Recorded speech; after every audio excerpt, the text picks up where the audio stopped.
आज हमारे साथ मौजूद है मेरे स्टूडियो में आरटीआई कार्यकर्ता। इनकी कुछ मजबूरी है जो कि आप बताते हैं, कुछ मांग किए हैं कुछ हाईकोर्ट के अल्ट्रासाउंड वालों से, जो कि आप बताते हैं अल्ट्रासाउंड वालों का आरोप है इनके ऊपर कि ये फर्जी पत्रकारिता करते हैं, फर्जी ये बातें बताते हैं। लेकिन इनके पास सबूत देखने के बाद से आज मेरे साथ स्टूडियो में आए हुए हैं और मैं इनसे खास बातचीत करूंगा कि आखिर इतने सारे पत्रकार हैं गोपालगंज में, वो आखिर चुप हैं तो इनको क्या मजबूरी है कि ये दूसरों के ऊपर आरोप लगा रहे हैं, और आरोप भी है तो वो सबसे बड़ी बात है कि इनके पास प्रूफ है और ये प्रूफ के साथ लड़ते हैं। लेकिन अपनी ये सुरक्षा की मांग किए हुए हैं जो जिलाधिकारी में, और उन्होंने अभी तक कोई कार्रवाई नहीं की। 1 महीने पहले का ये बात बता रहे हैं, 1 महीने पहले भी एक आरोप लगाए थे और उनको जो लिखित में ये पत्र दिए हुए हैं उसके मुताबिक हम बात करेंगे इनसे क्या कुछ ये बता रहे हैं और क्यों ये आरोप लगा रहे हैं, आखिर ऐसी क्या मजबूरी आई है जो कि ये आरोप लगा रहे हैं। और साथ में पता है कि कुछ इनको धमकियां मिली है, वो भी हम आपको बताएंगे कि कौन कौन है उसमें शामिल, कौन है कि कौन धमकियां दे रहे हैं इनको। और वही बात हम लेकर के इसमें अपने स्टूडियो में इनको बुलाए और स्टूडियो से आकर के ये अपनी लाइव तस्वीरें दिखा रहा हूँ कि क्या कुछ ये बता रहे हैं। पहले सबसे बड़ा स्वागत है आपका। नमस्कार सभी ईमानदार पदाधिकारियों को। आप एक बात बताइए, जब आपके ऊपर आरोप लग रहा था तो आप क्या कुछ किए, जिलाधिकारी में क्या दिए या जिला को सूचना दिए हैं कि नहीं दिए? सबसे पहले जितना अवैध nursing home ultrasound pathology Kuchaikot में संचालित हो रहा है उसके बारे में हमने आरटीआई लगाया था डीएम साहब के पास गोपालगंज। तो उन्होंने पत्र को हस्तांतरित किया सिविल सर्जन के पास कार्रवाई करने के लिए। अभी तक कोई कार्रवाई नहीं हुआ। लगभग 1 महीना हो गया। लगभग 1 महीना हो गया। उसमें कुछ मामलों में अपील भी चल रहा है स्वास्थ्य मंत्रालय में, तो जिसके चलते हमको कुछ लोगों ने धमकी दिया था अंजाम भुगतने का। इसकी सूचना पूर्व में हमने माननीय एसपी महोदय गोपालगंज को लिखित में दिया था बाई पोस्ट, फिर भी कोई कार्रवाई नहीं हुआ। और न ही अभी तक फर्जी अल्ट्रासाउंड वाले अपना दस्तावेज दिए जो कहते हैं कि हम ओरिजिनल है। 1 महीना आदेश के बावजूद भी इन्होंने अपना दस्तावेज संबंधित विभाग में जमा नहीं किया पदाधिकारी के आदेश के बावजूद, और उल्टे हमको धमकी मिल रहा है कि कंप्रोमाइज कर लो नहीं तो अंजाम अच्छा नहीं होगा। अच्छा, सुनने में ये भी आया कि अल्ट्रासाउंड जो लोग करते हैं वो अगर लड़की होती है तो लड़की के खिलाफ वो लोग मारने की सोची, जो सफाई करवा दिया जाता है वो भी सुनने में आता है। सुनने में कुचायकोट में भी आता है कि लिंग परीक्षण भी होता है। जी, लिंग परीक्षण होता है, वो भी टेक्नीशियन नहीं होता है। जो सबसे बड़ी बात है कि लिंग परीक्षण होता है लेकिन उसका कोई एविडेंस किसी के पास नहीं है। एविडेंस मेरे पास भी नहीं है जी, लेकिन सुनने में ऐसा आता है। और दूसरी बात है कि जो भी अल्ट्रासाउंड करता है कोई सोनोलॉजिस्ट का डिग्री लेके नहीं बैठा है। नहीं, वो तो हमको मालूम है कि वहां पर जो अल्ट्रासाउंड खोल के जो बैठे हुए हैं उनके पास डिग्रियां नहीं है, उनकी कोई जांच नहीं होती है। आपका यही आरोप है कि उनकी कोई जांच नहीं होती है, उनके पास डिग्री भी नहीं है। लेकिन मेरा एक सवाल आपसे है, कड़वा सवाल ये है कि आप जब इतने सारे पत्रकार हैं गोपालगंज जिले में तो सब चुप हैं, लेकिन आपने आवाज उठाया और आपको धमकियां क्यों दी जा रही? सब चुप है, उनकी कोई कारण रही होगी, मुझे चुप नहीं रहा गया। मैं सच के साथ हमेशा रहता हूँ। एक कहावत है कि सच कहना अगर बगावत है तो समझो हम भी बागी हैं। मुझे अन्याय बर्दाश्त नहीं हुआ। आए दिन देखने में आता है कि किसी माता की मौत हो जाती है डिलीवरी पोजीशन में, कभी किसी बच्चे की मौत हो जाती है। कुछ दिन पहले एक बच्चे की मौत हुई थी, उसको झाड़ी में लेकर डॉक्टर के कर्मचारियों द्वारा फेंक दिया गया था। ये हिंदुस्तान में निकला था विगत कुछ महीने पहले। उसके कुछ महीने पहले एक बलवंत की औरत की मृत्यु हो गई थी, खून कम था फिर भी डॉक्टर ने उसका ऑपरेशन कर दिया। तो डॉक्टर ऑपरेशन करेगा ही क्योंकि वो तो बीएमएस है। वो भी बीएमएस है कि नहीं कंपाउंडर कोई गारंटी नहीं है। और ऑपरेशन वही व्यक्ति कर सकता है जो एमएस किया हो या डीजीओ किया हो या गायनोलॉजिस्ट हो। ऐसा कुचायकोट में कोई एक भी डॉक्टर नहीं है। कुचायकोट में तो ये भी सर सुनने को आता है कि ये लोग बाहर से ऑपरेशन के लिए ओटी के लिए लोग बुलाते हैं, 2000-4000 में आते हैं। बाहर से ओटी के लिए लोग बुलाते हैं, ओटी बाबू आते हैं 2000-3000 लेकर अपना ऑपरेशन करते हैं और ऑपरेशन करके चले जाते हैं। तो इसमें ओटी बाबू की क्या गलती? ओटी बाबू को पैसा मिलता है, ओटी बाबू आते हैं, पैसा मिलता जाते हैं। सबसे बड़ी गलती पदाधिकारियों की है कि जो 36-37 फर्जी अल्ट्रासाउंड नर्सिंग होम पैथोलॉजी का संचालन हो रहा है और सीएचएस के सामने, सीएचएस के रोड के इस तरफ सीएचएस कार्यालय है, प्राथमिक स्वास्थ्य केंद्र है, उसके सामने 4-4, 5-5 नर्सिंग होम चल रहा है और उसके बाद भी 36 संचालित हो रहे हैं। तो जिला का कोई पदाधिकारी उसका भौतिक सत्यापन क्यों नहीं करता है?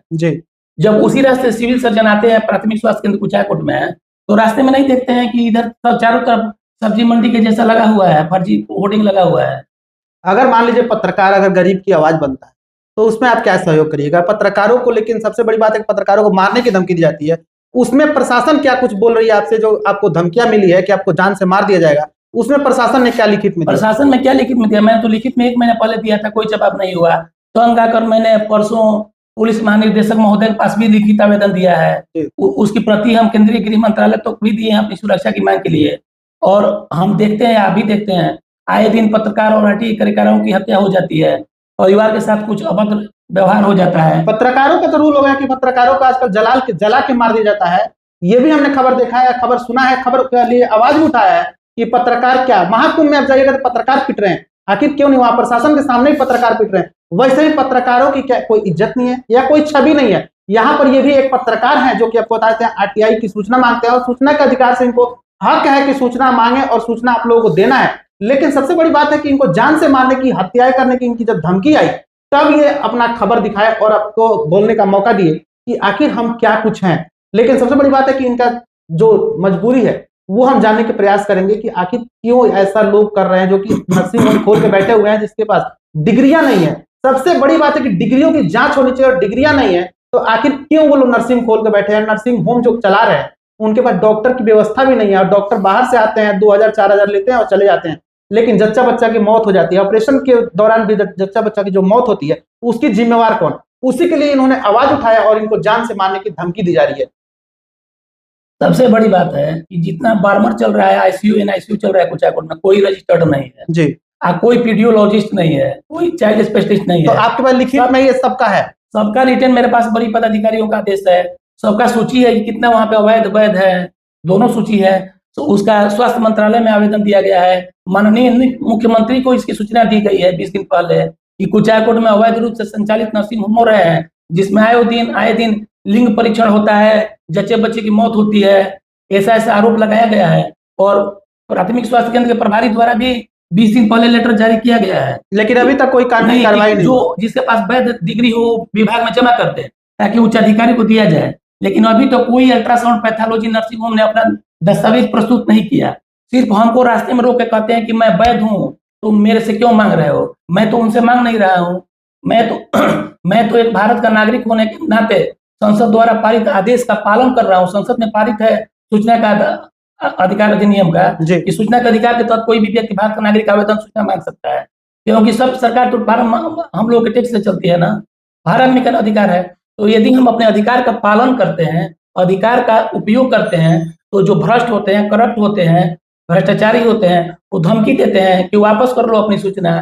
तो आखिर धमकी देते हैं तो इसमें विभाग की संलिप्तता हो सकती है कि नहीं हो सकती है? इसमें तो पूरी दिखाई दे रही है कि विभाग भी इसमें जुड़ी हुई है। लेकिन आपको बता दें, अगर इन्होंने लिखित में अगर कानूनी कार्रवाई के लिए मांग की है तो आखिर कानूनी कार्रवाई अभी तक हुआ क्यों नहीं? जो कि 1 महीने पहले इन्होंने लेटर दिखाया हमको कि 1 महीने पहले इन्होंने लिखित में दिया है, उसके बावजूद भी अभी तक किसी भी अल्ट्रासाउंड पे अभी तक कोई कानूनी कार्रवाई नहीं। और इनको लगातार जान से मारने की धमकियां मिल रही है। आखिर क्यों मिल रही है? आखिर प्रशासन इसमें क्या कुछ कर रही है? लेकिन वही मैं जानने का प्रयास कर रहा था। लेकिन आप भी देखिए और वीडियो को शेयर कीजिए, कमेंट कीजिए, अगर कुछ गलत लगता है तो आप लोग बताइएगा। लेकिन सबसे बड़ी बात है क्या पत्रकार जान देगा या पत्रकार को मार देना ही उचित है? पत्रकार है तो पत्रकारिता अपना करेगा, आपकी खबरों को उठाएगा, आपकी बातों को उछालेगा, क्योंकि आपके साथ गरीब जनता की आवाज जो बनती है ना, कहीं भी गरीब जनता की मौत हो रही है, आखिर क्यों हो रही है? क्योंकि इसमें प्रशासन क्या चाहती है? प्रशासन से जब मांग किया जा रहा है जांच की, तो आखिर प्रशासन जांच क्यों नहीं कर रही है? सबसे बड़ी बात है कि जो जिला चिकित्सा पदाधिकारी हैं या जिला के जो उच्च पद पे बैठे हुए पदाधिकारी हैं, आदरणीय पदाधिकारी हैं या कुचाकोट के हैं, वो उसी रास्ते से जाते हैं आते हैं, तो इस सब्जी मंडी जैसा लिखा हुआ जो होर्डिंग है उस पर ध्यान क्यों नहीं जाता है?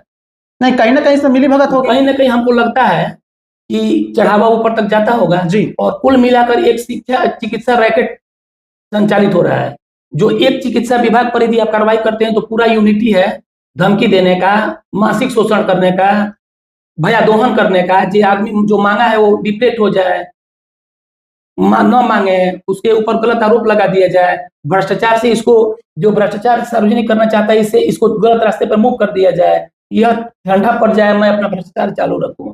लेकिन कुछ डॉक्टरों का ये भी कहना था कि मैं ऊपर भी चढ़ावा देता हूँ। चढ़ावा का मतलब हम समझ नहीं पा रहे।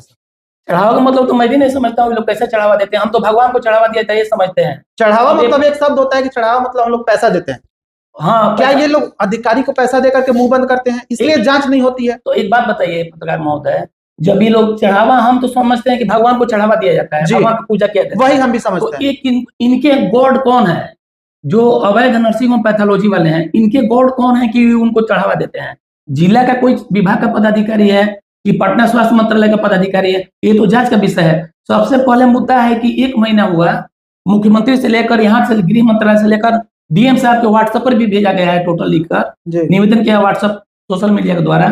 उसके बाद भी 1 महीना तक आवेदन देने के बाद भी पूर्ण रूप से संचालित रहना, पूर्ववत बरकरार रखना और किसी प्रकार का कोई बंदी न होना, ये परिलक्षित कराता है कहीं ना कहीं सिस्टम की मिलीभगत है। ये सिस्टम ही करप्ट चल रहा है। यदि सिस्टम मिलीभगत नहीं रहता तो अब तक ये बंद हो गया होता है, अब तक जांच हो गया होता। जांच हो गया होता। लेकिन आपके देने के बाद, सूचना देने के बाद भी इस पे कोई जांच ही नहीं हुआ।